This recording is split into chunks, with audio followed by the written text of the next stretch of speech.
What the hell's going on out here? Guy's cutting the grass without a lawnmower. It's gonna take forever. What the hell you doing? Come on, Japan. It's gotta go on the other side too. And 2 hours later, see how far he got. Jeez. Would somebody give this guy a Happy Meal? Jeez.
Action.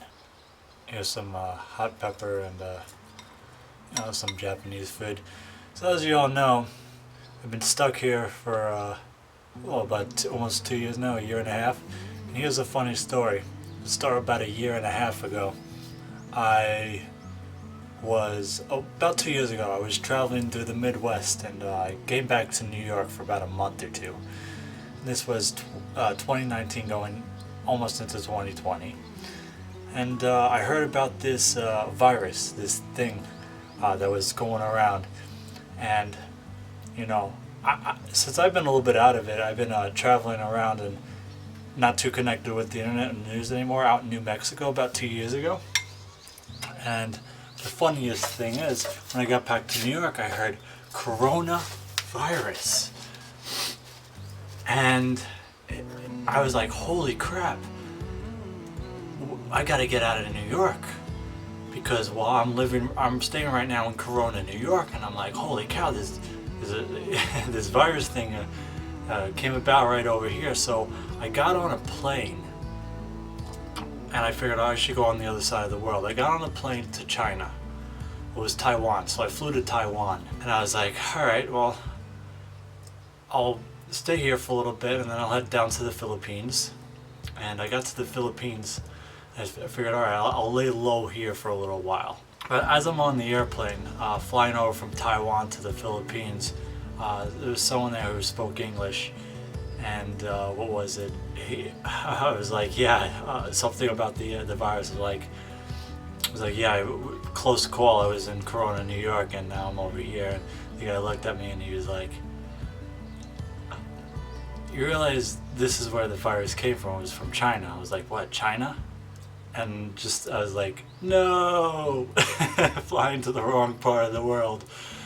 So now I'm in the Philippines, and while I'm in the Philippines for a couple of days, they went on lockdown right when I got there, and I was like, all right, should I be stuck in the Philippines, or should I go to like Japan or something?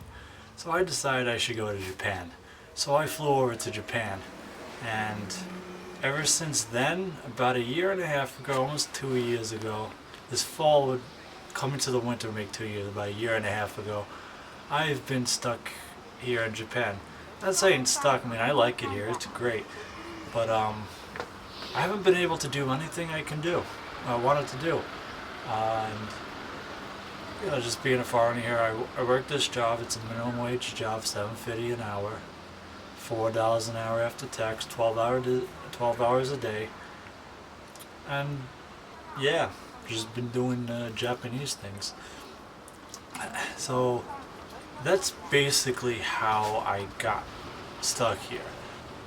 You know, traveling with all my belongings, which is down to right now a backpack and my computer and my camera. The next step is to try to leave. I tried to leave a couple of months ago. I have in the winter, but my flight got canceled and they took the money.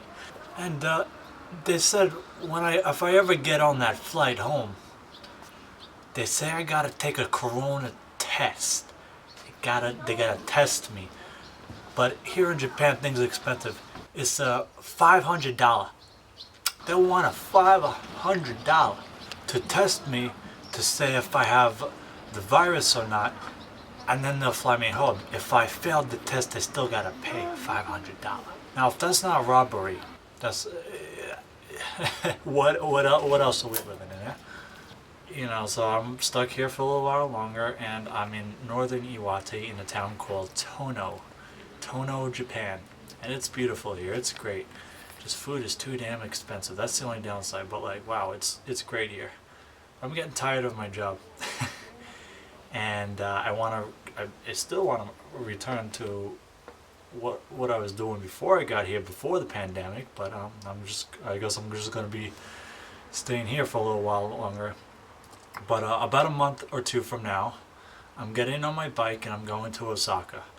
And Osaka is all the way south from here. And I took a quick trip down there again to see one of my friends, a Japanese friend, Yusuke, who I've met over a year ago. And you know, now I'm back up here in the north, and it's just kind of boring, I guess. I'm just kind of in the woods and up in a mountain.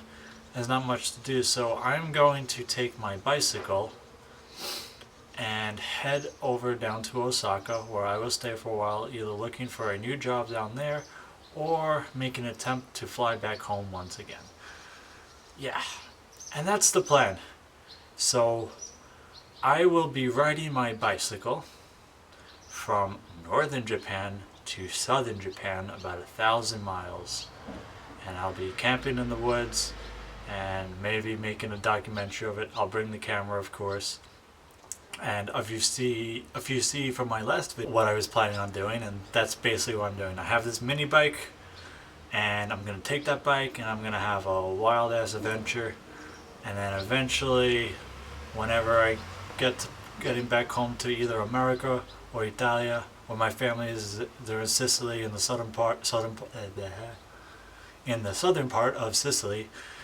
And we'll see where things go. So never stop running, never stop traveling, always inspiring. It's great to be on YouTube, and YouTube is great to be on me. What the hell's going on over there? Some guy's banging the drums. Peace out. Oh, there he is. Just my neighbor. He's banging on the drums. That's what we do in Iwate, bang on the drums. Oh boy, it's beautiful out today. Taking the bike to a very long road trip over the mountains and through the woods.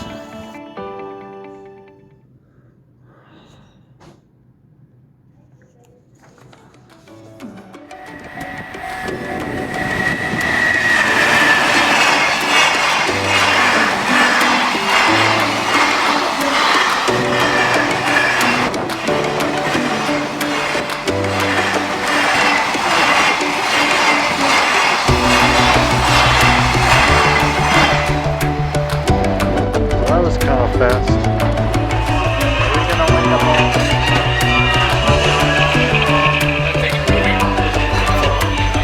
We're supposed to win the ball now.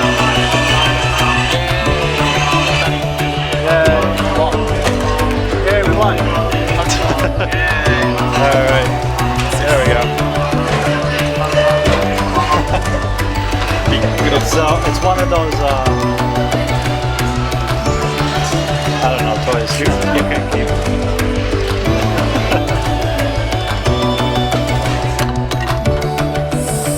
Oh, I can't open it. Alright, let me try something.